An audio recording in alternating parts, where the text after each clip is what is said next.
Like, I think most people who are diagnosed with cancer know nothing about it. And I wish doctors realised patients know nothing about it.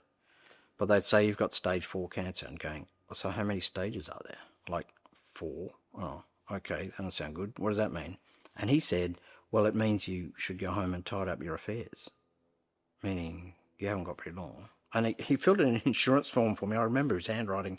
And he had prognosis terminal on a form. And I can picture the way that's written. I was just like,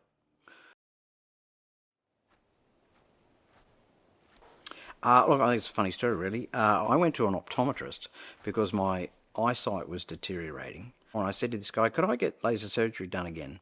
And he said, oh, I don't know. You'd have to ask them. He said, but I'd ask your GP to get a blood test for diabetes because that's one of the symptoms of diabetes is deteriorating eyesight. And I went, oh, okay. He said, no rush, just next time you go to the GP. So I went to the GP, asked for a blood test, went back a few weeks later, and he said, do you want the good news or the bad news? And I went, doctors shouldn't say that. But I said, oh, what's the good news? He said, good news is your blood sugar's fine. And I went, oh, good. And so what's the bad news? And he said, your PSA is a bit high. And I went, okay, like, I don't even know what that is. And I think that would be true of a lot of people who haven't had a prostate cancer diagnosis going, what's PSA? So he said, it's 20. I went, okay, what should it be? And he said, oh, about like 2. I went, oh, that's not very good. And he said, no. I said, what does that mean? He said, well, unfortunately, it means I'll have to ask you to drop your pants while I put on a pair of gloves. And I went, oh, uh-oh. Now, just to reassure people, that's not the case anymore. GPs don't usually do finger up the bum. It's got a correct name, digital rectal examination, but they tend not to do that anymore. But anyway, so we went through that process, and he said, that doesn't feel right. I said, no, you're right, that doesn't feel right. And anyway, so he sent me off to a urologist. I said, what now? He said, you need to see a urologist. So I said, so you'll give me the referral and I'll make an appointment? And he said, no, I'll make the appointment for you. And I went, that doesn't sound good. So he rang the urologist while I was sitting in front of him. They must have said, oh, we can see him in 2 weeks. And he said, no, you need to see him this week. And at this point I'm going, this can't be happening. Anyway, so he made an appointment. I went home, I saw my wife, and she said, what happened? And I said, yeah, my blood sugar's fine, but I have to see a urologist. And she said, what? What for? And I said, because I might have prostate cancer. So that was like, wow. And then it was a bit of a whirlwind, really. So they sent, and in fact, he sent me off for a bone scan, and I didn't know what a bone scan was. So this is mistake number 1. Everyone knows this. I Googled, what is a bone scan? So a bone scan is a scan to detect the extent of metastasis. I went, what's a metastasis? So that's when cancer has spread to other parts of the body. And I'm reading all this stuff going, oh, this is not good. Anyway, that's exactly what happened. The bone scan came back positive. So I had metastatic prostate cancer from going to the optometrist. So I went back to the optometrist and he said, how'd you get on? And I said, I've got prostate cancer. I said, I knew you guys were good with your eye thing, but I didn't think you could see that far. So it was just it was a shocker. Yeah. I was diagnosed 12 years ago, late November 2012, which straight away is a long time for metastatic cancer. No symptoms at all. In fact, we got the formal diagnosis, I think, in December, just literally a couple of days before Christmas. So yeah, so I would never advise people to avoid going to the doctor, but maybe wait till January. So at least if they tell you you've got terminal cancer, it doesn't ruin Christmas. Telling my kids, or our kids, was pretty difficult. They were teenagers at the time, and we made a bit of a classic blunder, and I'm sure other people have done the same thing. We originally didn't tell them anything. When I went to get the biopsy, we told them we were going shopping because I didn't know how long a biopsy was going to take. So when I got home, they said, you're a long time, and I don't know, we just dribbled our way through it. I don't think they believed us. Honestly, I think they're going, something's up. So I'm going to see a urologist. Anyway, because when you come back, they went from, what was that all about? Seeing the doctor. So what is it? So I've got stage 4 terminal prostate cancer. How long have you got to live? Going, I don't know, maybe months, years, don't know. So, yeah, in retrospect, that was kind of... the point is you're trying to go, what if it's nothing? If it's nothing, you've got these people worried for nothing. I mean, you can play things down, to say, look, it should be okay. But the other side was it was incredibly serious, and they went from everything's fine to Dad's got terminal cancer. So that was definitely the hardest thing I've ever done in my life. My wife's been, a rock. Although to the point that she worries way more than I do. So she says, I don't know why you don't worry about this. And I said, well, because you do it for me. So that's fine. So I don't have to. Friends were a bit different. Like close friends knew. And I've learnt that there's two classes of people. There's people who are friends for the good times and people who are friends when things get rough. I had people that were acquaintances that now one guy rings me up like every month and says, how are you going? But, there's other people who I've known my whole life who never ring you ever to ask how you're going. Eventually, I don't know, I'm being a bit blunt here, I think people say, I thought you said you had terminal cancer, like, why aren't you dead yet? Clearly, some people don't know how to talk about it. And equally, there's other people you'd expect to get better help from that or just chat to you normally and just as if nothing had ever happened, going, why you didn't ask? Yeah. The year after I was diagnosed, I went, in 2013, there was a conference in the US. This room had 100 people in the room, and the guy said, who was diagnosed in the last 6 months? And I put my hand up. Who was diagnosed 2 years ago, 4 years ago, 10 years ago, 15 years ago? And there's people with their hands still up. And I went, wow, people have actually lived with this for 15 years. 17, I think, was the highest. So that made a huge difference to my outlook, because 12 years ago, the life expectancy for someone with stage 4 metastatic prostate cancer wasn't actually very good. So I've just been lucky. I'm a statistician by sort of background, and cancer, they talk about survival curves, and median might be a few years and then there's a tail. Well, they're actually people. So the mean might be a year or two, but it can be up to 10 years. Going, well, someone's up to 10 years. So that happens to be me. So, in fact, my doctor recently referred to my cancer as indolent.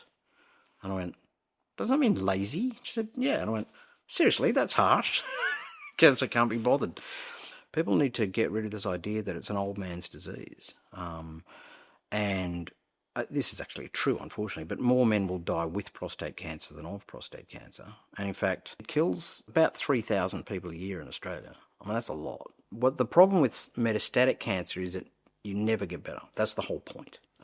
It's spread to other parts of your body and will continually come back. So, I mean, I have no doubt this will kill me. But so the longer it's gone on, to be honest, you kind of get used to it. But I heard an analogy once, which I try and explain to people to put it in context, where having terminal cancer is like, imagine someone's come up behind you and you don't see them, but they put a gun in the back of your head and they just say, listen, I'm right behind you and I've got a loaded gun at the back of your head, but I'm not going to shoot you yet. But I might. But I'm not going to tell you when. And you spend the rest of your life like that. Once you know you've got metastatic disease, it's just a matter of time. I never make long-term plans, but that doesn't mean I don't have any plans. It just means, well, if I think of something, I'll just do it now. Which is, I mean, I can afford to do that, but I can understand for some people it's like, well, what am I supposed to do? But it is very difficult to make plans. When you don't, you mightn't be alive, but you also might not be well. So do you want to do this next year? I don't know. How well am I going to be? The timing's been very good.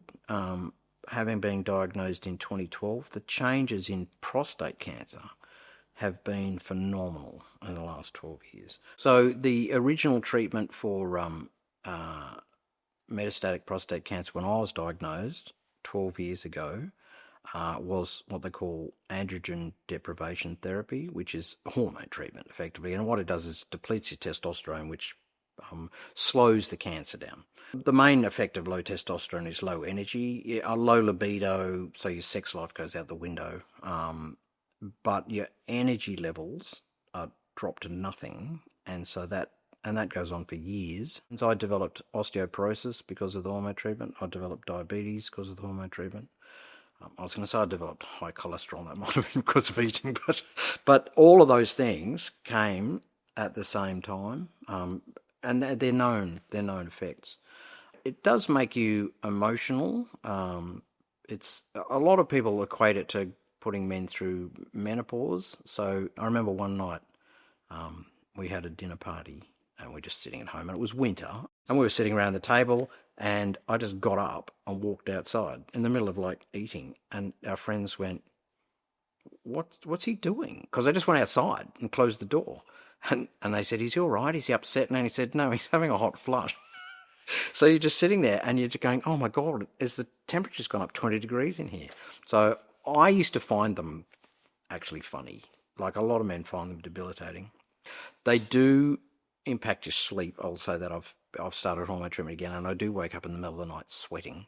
I also did radiation. Radiation, people often ask, what should I look out for? And doctors will warn you about burns to your skin and stuff. I never had anything like that. I know some people do. But again, that makes you tired. And if, people will say, do you want to go out for dinner on Thursday? And I'll say, I can't. Oh, because I'm doing something on Wednesday. And going, I thought it was on Wednesday. And going, yeah, but I can't do this on Wednesday and go out for dinner on Thursday. I just have to choose one or the other. And then I did chemotherapy, and that was shocking. We lived in a 2-story house, and I was tempted to move my bed downstairs because I had to crawl upstairs. It was just... However, it's short-lived. It went for about 4 or 5 months, and then it took me probably 4 or 5 months to get physically better, but I actually don't think I ever got my brain back, to the point that I actually stopped work after chemotherapy and never went back. I lived in Sydney, and the mortgage was massive, and I was worried about not being able to pay it. So that's one of the reasons we moved to Melbourne, because the houses were like half the price. So that's one less thing to worry about. But yeah, I don't know how people without... Well, I mean, they just keep going to work, and I don't know how they do it. But what I do is I volunteer a lot. And what I find useful about volunteering is nobody expects you, unlike a job, you're expected to turn up every day. Like if you say, I can't do this meeting, I can't, they go, that's fine, don't worry about it. Like, do what you can. I volunteer with charities, but I also volunteer my time on research projects at Peter MacCallum Cancer Centre, where they're after consumer reps. And that actually keeps my brain active. I like to be on top of things, and I swear some of my doctors would think, oh no, it's this guy again. He's going to tell me about all this stuff he's heard. But I've heard it at medical conferences. I didn't read it on some Facebook page. So I think that's the benefit. But yeah, it's like, do whatever's current, and it's effectively kicking the can down the road. Like, that'll keep me going until the next thing comes along. Well, so many next things have come along. Like, chemotherapy wasn't done when I was diagnosed in 2012 for some reason. And then they did some trials in like 2013, 2014 that indicated it worked really well. So that's why I did chemotherapy. But it got to the point where my PSA came back, did some radiation, went down, came back, did some radiation, went down. And they kind of call that in this, they call it, whack-a-mole. So eventually you just give up on whack-a-mole, and then you go, no, you better do something systemic. We are very lucky with the PBS and the medical benefit schedule. We're very lucky. They can be slow. So I've just started a new drug called darolutamide, but like a year ago, that wasn't on the PBS. So if I'd wanted to take it 5 years ago, that is also $3,000 a month. Well, fortunately, they literally added this drug to the PBS sometime in the last 6-12 months. So there are certainly gaps. There are things that take a long time to add. One drug wasn't covered, which I paid for, and this is a slight bee in my bonnet. Now, if you take short-term androgen deprivation, you will go through, the ability to get erections disappears. There are erectile dysfunction medications. They're not on the PBS, but they're not on the PBS because they're, if you like, personal choice drugs, if you like, as opposed to you're taking a testosterone suppression which causes this side effect. So I'm really annoyed that that's not covered on the PBS, but the patent ran out about a year or two ago, so it's actually suddenly it's, $30 a month instead of $150. So it takes a while to add them. But in my case, I think I've been lucky in terms of the timing. The drugs have all been sort of came available on the PBS in time. But yeah, I'm aware that there's some that aren't. And they are, unless you're really well off, the cost is just completely prohibitive. I'm a huge fan of voluntary assisted dying. Watching people die of cancer is just awful. And so at some point you'd go, well, you're just making this person stay alive. We're literally keeping people alive because of the things you can give them. We've got the advanced care plan that says, if something like this happens, do not keep me alive, because I don't want to live like that. And it's just reassuring going, I know I don't have to go through that. It may not matter, it may not happen, but if it does, I've got something there. It's a bit like, I don't know, it's like life insurance. Hopefully you don't need it. But if you do, well, great, Well, I'm unable to give one. I can never answer a question quickly. But look, I think I said it earlier on, get your PSA checked. And it's covered by Medicare, so it costs you nothing. I spend my life saying to people, don't Google things. But everybody does, can't help it. So when you say don't, I say, well, how else do you find it? Okay, well, yes, Google it, obviously. But check where it comes from. I think that's important. I would have Googled.